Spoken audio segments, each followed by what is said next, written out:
अस्सलाम वालेकुम friends, matric level के स्टूडेंट्स के लिए बहुत अहम तरीन chapter system of real numbers, exponents and radicals, और आप देख रहे हैं इसकी पहली वीडियो जिससे शुरुआत होनी इसकी इंट्रोडक्शन की, और इंशाल्लाह इसके बाद फिर हम इसकी एक्सरसाइजेस को भी डिस्कस करेंगे। जिन्होंने अब तक हमारी बेसिक अलजबरा यानी कि बेसिक मैथमेटिक्स की वीडियोस ऑब्जर्व नहीं की, वो पहले ज़रूर बेसिक अलजबरा की वीडियोस को ऑब्जर्व करें, देन फिर इन वीडियोस को कंटिन्यू करें ताकि वो बेहतर अंदाज से इन वीडियोस को समझ सकें। इस चैप्टर में सबसे इम्पॉर्टेंट जो कॉन्सेप्ट है वो रियल नंबर के हवाले से है कि एक स्टूडेंट को मालूम होना चाहिए कि रियल नंबर्स किसे कहते हैं। इस हवाले से स्टूडेंट्स में बहुत ज़्यादा कन्फ्यूजन्स पाई जाती हैं।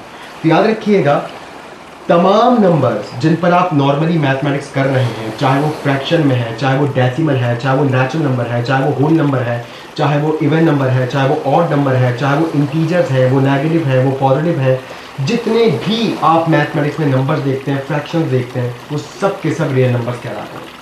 अगर आप ये जानना चाहते हैं कि फिर कौन से ऐसे नंबर्स हैं जो रियल नंबर्स नहीं होते, तो ये हम आगे फर्स्ट ईयर के लेवल के स्टूडेंट्स की जो क्लासेस में बहुत तफसील डिस्कस करेंगे।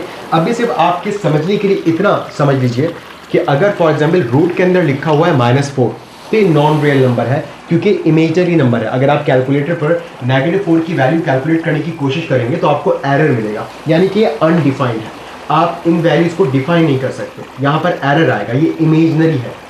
तो जो नंबर इमेजनरी नंबर्स होते हैं, अनडिफाइंड होते हैं, वो नंबर्स रियल नहीं होते। इसके अलावा बाकी जितने भी नंबर्स आप देखते हैं वो सब के सब रियल नंबर्स होते हैं।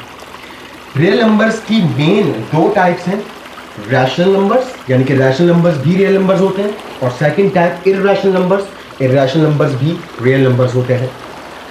रैशनल नंबर्स में दो टाइप्स के रैशनल नंबर्स होते हैं। एक टाइप होती है टर्मिनेटिंग डेसिमल फ्रैक्शंस। सबसे पहली बात तो रैशनल नंबर्स के बारे में आप ये जान लीजिए कि कोई भी ऐसी वैल्यू जिसको फ्रैक्शन में लिखा जा सकता हो वो रैशनल नंबर है। जस्ट लाइक फॉर एग्जांपल अगर लिखा हुआ है 2, तो ये रैशनल नंबर है क्योंकि 2 को आप 2/1 लिख सकते हैं, आप जो है वो 2 को 4/2 लिख सकते हैं, आप 2 को 100/50 लिख सकते हैं, एंड सो ऑन, आप कुछ भी लिख सकते हैं। बिल्कुल वैसे ही अगर कहीं लिखा हुआ है 0.5, तो ये भी रैशनल नंबर है क्योंकि आप इसको भी फ्रैक्शन में लिख सकते हैं। 0.5 को आप फ्रैक्शन में लिख सकते हैं 2/4, आप इसको फ्रैक्शन में लिख सकते हैं 1/2, एंड सो ऑन। तो ये जो वैल्यूज़ हैं इनमें भी दो काइंड्स हैं। जब आप किसी भी नंबर्स को फ्रैक्शन में लिख सकते हैं, चाहे वो होल नंबर हो, कोई भी नंबर, वो सब रैशनल नंबर्स कहलाते हैं। उनमें भी दो काइंड्स हैं, एक टर्मिनेटिंग डेसिमल फ्रैक्शन और एक रिकरिंग डेसिमल फ्रैक्शन।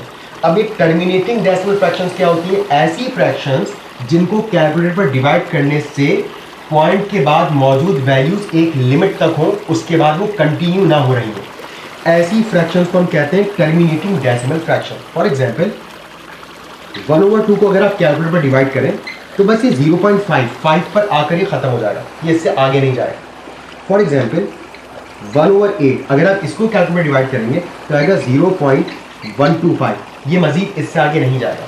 इसी तरह से अगर आप कैलकुलेटर पर डिवाइड करते हैं 908 डिवाइडेड बाय 1000, तो इसको भी डिवाइड करने से आपको मिलेगा 0.908, और 908 के आगे कंटिन्यू नहीं होगा।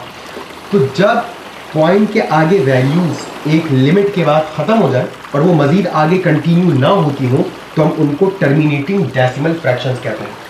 जबकि recurring decimal fractions non terminating होती हैं, यानी कि ये फ्रैक्शंस ख़त्म नहीं होती, चलती चली जाती है, मगर रिकरिंग से मुराद ये है कि बार बार एक ही वैल्यू या सेट ऑफ वैल्यूज़ आपको रिपीट होती दिखाई देती हैं। तो इस किस्म की तमाम फ्रैक्शंस रैशनल नंबर्स कहलाते हैं। यहाँ पर अगर हम non terminating recurring decimal fractions की मिसाल देखना चाहें तो सबसे पहले 1/3, अगर आप कैलकुलेटर पर 1/3 को डिवाइड करेंगे तो 0.33333 एंड सो ऑन, ये चलता चला जाएगा, कंटिन्यू रहेगा। मगर ये भी रैशनल है इस वजह से क्योंकि आप देख सकते हैं 3 रिपीट हो रहा है। बिल्कुल वैसे ही अगर कहीं लिखा हुआ है 2/11, तो आपको इसका जवाब मिलेगा 0.181818 एंड सो ऑन, यानी कि 181818 ये रिपीट होता जाएगा। यही वजह है कि हम इसको रिकरिंग डेसिमल फ्रैक्शन कहेंगे, और जो भी रिकरिंग डेसिमल फ्रैक्शन है वो रैशनल नंबर है। इसी तरह से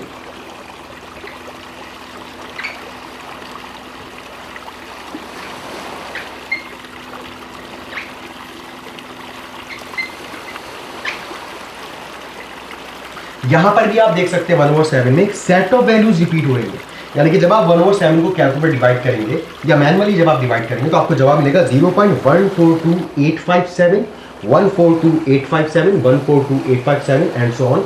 यानी कि ये भी कंटिन्यूटी में है मगर रिकरिंग है, यानी कि इसमें रिपीटेशन हो रही है। तो फ्रैक्शंस भले एंड हो जाए उनकी डेसिमल वैल्यूज तो भी वो रैशनल है, और अगर वो एंड नहीं होती मगर एंड ना होने के साथ एक शर्त है कि वो उसमें रिपीटेशन होती है तो भी वो रैशनल नंबर्स हैं। लेकिन अगर हम बात करते हैं इर्रेशनल नंबर्स की तो ये ऐसे नंबर्स होते हैं जो चलते चले जाते हैं, यानी कि पॉइंट के आगे ये ऐसी डेसिमल वैल्यूज आप ऑब्जर्व करेंगे जो नॉन टर्मिनेटिंग होती हैं और रिपीट भी नहीं होती, यानी कि नॉन टर्मिनेटिंग नॉन रिकरिंग दोनों चीज़ें एक साथ, ख़त्म भी नहीं होती रिपीट भी नहीं होती। All values which are non recurring and non terminating at a time, एक साथ कोई भी ऐसी वैल्यू जो पॉइंट में कंटिन्यूटी में चलती चली जाए और रिपीट भी ना हो वो इर्रेशनल है, जबकि अगर रिपीट हो रही हो भले से कंटिन्यू हो वो रैशनल। अगर आप कैलकुलेटर पर √3 की वैल्यू फाइंड आउट करते हैं तो आपको वैल्यू मिलेगी 1.732 एंड सो ऑन। जितनी भी इसके आगे आप वैल्यूज देखेंगे आप देखेंगे कि वो ख़त्म नहीं होगा, वो कंटिन्यू रहेगा, और दूसरी चीज़ रिपीट भी नहीं होगा। बिल्कुल वैसे ही अगर आप √5 की वैल्यू देखना चाहें, √7 की वैल्यू देखना चाहें, आप √6 की वैल्यू देखना चाहें, आप √8 की वैल्यू देखना चाहें, यानी कि अगर रूट के अंदर कोई परफेक्ट स्क्वायर नहीं है जिसका स्क्वायर रूट कोई होल नंबर आता हो, अगर कोई ऐसा स्क्वायर रूट है जिसका या क्यूब रूट है जिसका आंसर एक होल नंबर के तौर पे आता हो तो वो वापस रैशनल नंबर आ जाता है, क्योंकि फिर आप उसको फ्रैक्शन में लिख सकते हैं। लेकिन इस किस्म की वैल्यूज़ जो कि रूट से बाहर आके पॉइंट में आ जाए और फिर जाहिर सी बात हो जब भी पॉइंट में आएंगी वो कंटिन्यूटी में रहेंगी, तो इस किस्म की तमाम वैल्यूज़ इर्रेशनल नंबर्स कहलाते हैं। इर्रेशनल नंबर्स में ही पाई भी शुमार होता है। वैसे तो हम पाई की वैल्यू 22/7 लिखते हैं, मगर 22/7 तो एक फ्रैक्शन है और फ्रैक्शन रैशनल नंबर होती है। इट मीन्स कि पाई की असल वैल्यू 22/7 नहीं है, बल्कि ये पाई की अप्रॉक्सीमेट वैल्यू है। पाई का मतलब होता है कि आप किसी भी सर्किल के डायमीटर से उसके सरकमफ्रेंस को डिवाइड कर दें। सरकमफ्रेंस की जो भी यानी कि जो आउटलाइन है, इसकी जो लेंथ है, आप इस लेंथ को डायमीटर से डिवाइड कर दें, यानी कि pi equals to length of circumference over diameter. तो आपको जवाब मिलता है 3.1415 एंड सो ऑन। जबकि अगर आप 22/7 को डिवाइड करेंगे तो आपको जवाब मिलेगा 3.142 एंड सो ऑन। तो बहरहाल यहाँ पर फिर रिपीट होता रहेगा 142 के बाद से। तो यहाँ पर 22/7 यही वजह है कि रैशनल है, जबकि पाई जो है वो इर्रेशनल है। तो होपफुली आपको ये भी कन्फ्यूजन दूर हो गई होगी कि 22/7 क्यों रैशनल है और पाई क्यों इर्रेशनल है। बिल्कुल वैसी यूलर्स नंबर्स ई, ये भी आपके पास इर्रेशनल नंबर है, MCQs वगैरह में इस हवाले से पूछा जाता है।